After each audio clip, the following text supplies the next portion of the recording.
สบายดีเนาะสำหรับวิดีโอนี้ก็จะมาแนะนำวิธีการหรือว่าขั้นตอนในการ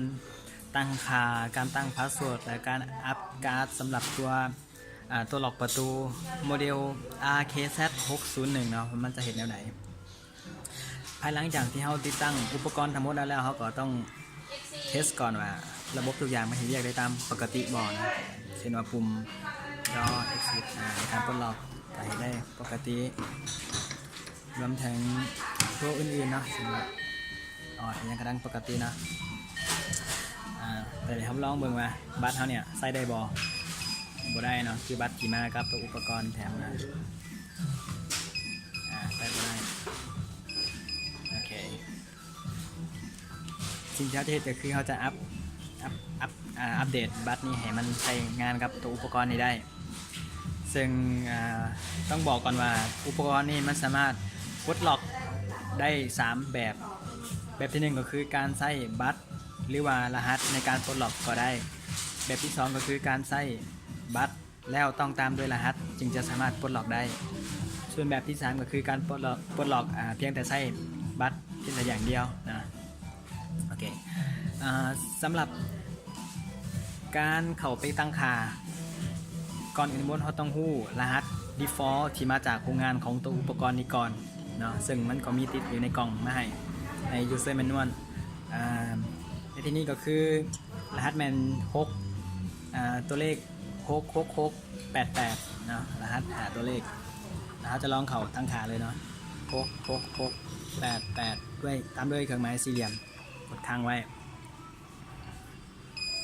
จะมีไฟเขียวขึ้นมาแสดงให้รู้ว่าตอนนี้เราอยู่หน้าตั้งค่าของตัวอุปกรณ์นี้แล้วถ้าเราอยากแบ็กเดกด0จะเปรียบเสมือนกับปุ่ม back หรือว่าปุ่ม exit ของตัวอุปกรณ์นะโอเคก่อนอื่นเขาต้องเข้าไปตั้งรหัสก่อนเนาะขอเปลี่ยนรหัสก่อนเพื่อความปลอดภัย66688เข้ามาหน้าตั้งค่าแล้วต่อไปกดหมายเลข1เพื่อเปลี่ยนรหัสอุปกรณ์ต่อด้วยตัวเลขใหม่หาตัวเลขเนาะตัวนี้เขาจะลองใส่1 2 3 4 5เบิ่งเนาะ1 2 3 4 5ตามด้วยเครื่องหมายสี่เหลี่ยมมีไฟเขียวขึ้นมาแสดงให้รู้ว่าตอนนี้พาสเวิร์ดเฮาแมนได้เปลี่ยนแล้วแต่เพื่อความชัวร์เขาจะลองเทสมาก่อนว่ามันเปลี่ยนแท้บ่กดที่0 exit โอเคลองกดรหัสเก่าเหมือนก่อนเนาะ688เครื่องหมายสี่เหลี่ยมค้างไว้เข้าบ่ได้นั่นก็หมายถึงรหัสเฮาแมนได้เปลี่ยนแล้วบัดนี้เขาลองรหัสใหม่ที่เขาตั้งไปเมื่อกี้นี่ว่ามันจะสามารถใช้ได้บ่กดไปที่1 2 3 4 5ตามด้วยเครื่องหมายสี่เหลี่ยมแมนรหัสผ่านใหม่เขานะต่อไปจะเป็นขั้นตอนการอัปเดตบัตรเนาะอัปเดตการ์ดว่าจะเฮ็ดแบบไหนกดไปที่62เพื่อเป็นการเปิดโหมดการปลดล็อกด้วยบัตรเพียงแต่อย่างเดียวนะ62ตามด้วยหมายเลข2ตามด้วยหมายเลขของบัตรที่นี้เราจะใส่01 02 03นะ01โอเคแล้วก็ในขั้นตอนนี้เขาจะใส่เป็น01อัปเดตบัตรและใส่02อัปเดตก็ได้แต่เพื่อความง่ายเขาจะอัพหลายบัตรพร้อมกันบัตรเดียวเขาจะใส่01แต่บัตรตัวทำอิฐตัวต่อไปเขาไม่ต้องใส่โอเคงั้นจะลองเทสมันก่อนว่าตัวที่เราอัพไปเมื่อกี้เนี่ยมันใส่ได้บ่ยังใส่บ่ได้ทำไมนะ1 2 3 4 5เครื่องหมายสี่เหลี่ยมเข่าตั้งค่า2หมายเลข2 01มั่นใจว่าใส่ได้หรือบ่เคี้ยวขำไปหมายเลข2เลย02โอเค03 04 05โอเคบัตรทั้ง5ก็ที่ว่าได้อัปเดตแล้วนะวันนี้จะมาเทสดูว่ามันจะใส่ได้แท้บ่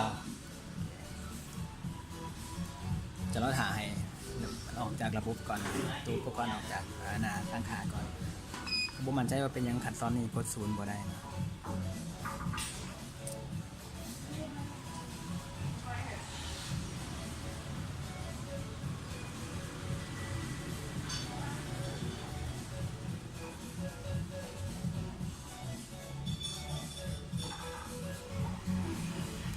ตอนนี้อุปกรณ์มันกลับมาที่หน้าปกติแล้วเนาะหมดปกติแล้วเขาจะลองเทสเบิ่งซึ่งมั่นใจว่าบัตรหมายเลข 1เนี่ยจะใส่บ่ได้ใส่บ่ได้วันนี้มาลองหมายเลข 2ได้หมายเลข 3หาระบบล็อกก่อน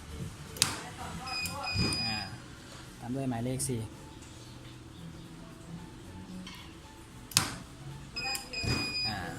จะสังเกตเห็นว่าภายหลังจากที่เขาปลดล็อกไปแล้วระบบจะล็อกคืนประมาณ5 วินาทีเนาะเขาจะลองเทสเบิ่งว่ามันจะล็อก5 วินาทีแทบบ่ลองปลดล็อกนะ1 2 3 4 5โอเค5 วินาทีเนาะซึ่งตัวนี้เขาสามารถที่จะตั้งค่าได้ว่าต้องการให้มันล็อกประมาณจักวินาทีซึ่งโอเคจะลองตั้งเบิ่งจะลองเปลี่ยนจาก5 วิไปเป็น10 วิเบิ่งนะก็คือเข้าไปที่การตั้งค่าเนาะ1 2 3 4 5เครื่องหมายสี่เหลี่ยมซึ่งไว้ทำตั้งค่าแล้วกดหมายเลข5ตามด้วยจำนวนเวลาที่เราต้องการให้มันล็อกเป็นวินาทีเนาะเช่นว่า10 วิ5 1 0ตอนนี้เขาตั้งระบบให้ล็อกภายหลังจากที่เขากดล็อกไปแล้ว10 วินาทีเนาะจะลองเทสเบิ่งว่ามันจะเป็น10 วินาทีแท้บ่ขอ exit ก่อนนะexit มาหน้าปกติอุปกรณ์แล้วกดล็อกแล้วจะลองนับเบิ่งว่ามันจะแม่น10 วินาทีแท้บ่1 2 3 4 5 6 7 8 9 10ประมาณ10 วินาทีเนาะก็จะลอง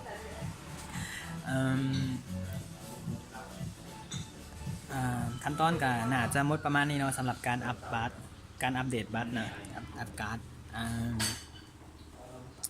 ต่อไปคือถ้าหากว่าเกิดว่าเขาตั้งรหัสไปแล้วเกิดมื้อหนึ่งเขาลืมรหัสขึ้นมาดิเขาจะเห็นแนวใดซึ่งมันก็มีวิธีรีเซ็ตตัวอุปกรณ์ต้องพลิกมาเบิ่งที่ด้านหลังของอุปกรณ์จะเห็นเป็นปุ่มน้อยๆอยู่ด้านหลังจะมีลาเบลเขียนไว้อยู่ว่ารีเซ็ตนะเขากดไปที่ปุ่มนั้นเป็นเวลา8 วินาทีเพื่อรีเซ็ตการตั้งค่า8 วินาที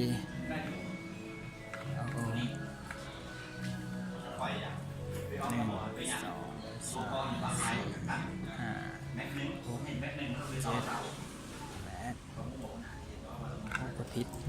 กดพลาดบ่เอากดใหม่นะ1 2 3 4 5 6 7 8โอเคตอนนี้อุปกรณ์ฮอร์แมนได้รีเซ็ตเป็นขา default แล้วเนาะแต่ว่าบัตรเฮาเด้กันยังสามารถใช้ได้หรือบ่เมื่อเฮารีเซ็ตอุปกรณ์ไปแล้วมาลองเทสเบิ่งแม่นสามารถยังใช้ได้ปกติ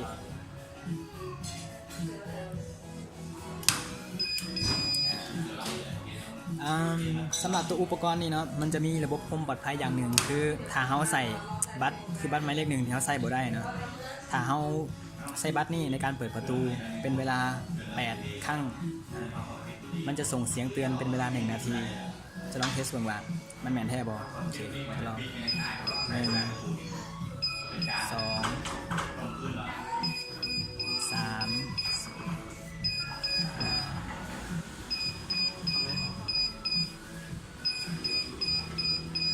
จะเห็นว่า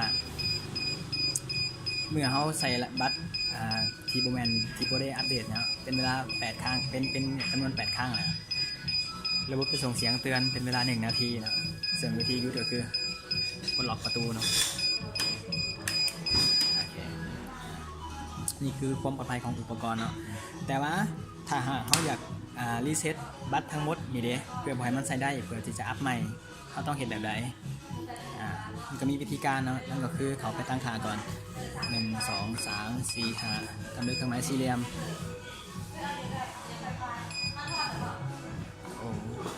2 3 4 5เครื่องหมายสี่เหลี่ยมบ่ได้เพราะว่าเขารีเซ็ตตัวอุปกรณ์ไปเมื่อกี้นี้แล้วเขาต้องเอาพาสเวิร์ด default ที่มาจากโรงงานมันเพื่อเขาไปหน้าตั้งค่าเนาะนั่นก็คือ6 3 ตัวตามด้วย8 2 ตัวนะ6 8 8เครื่องหมายสี่เหลี่ยมโอเค เคเข้ามาหน้าตั้งขาแล้วไปที่62ตามด้วยเลข4โตวเผื่อเป็นการแคนเซิลบัตรทั้งหมดนะ1 2 3 4ถือว่าเสร็จสิ้นการแคนเซิลบัตรทั้งหมดเนาะวันนี้เรามาลองเทสเบิ่งว่าบัตรทั้งหมดที่เราอัปเดตไปแล้วมันจะยังสามารถใช้ได้หรือเปล่าหมายเลข5ก่อนบ่ได้แล้วหมายเลข4บ่ได้หมายเลข3บ่ได้หมายเลข2บ่ได้ก็เพียงแต่เท่านี้เนาะการอัปเดตบัตรหรือว่าการอัปเดตการ์ดของอุปกรณ์ตัว RKZ 601ขอจบวิดีโอลงเพียงแต่เท่านี้เนาะขอบใจที่ติดตามรับชม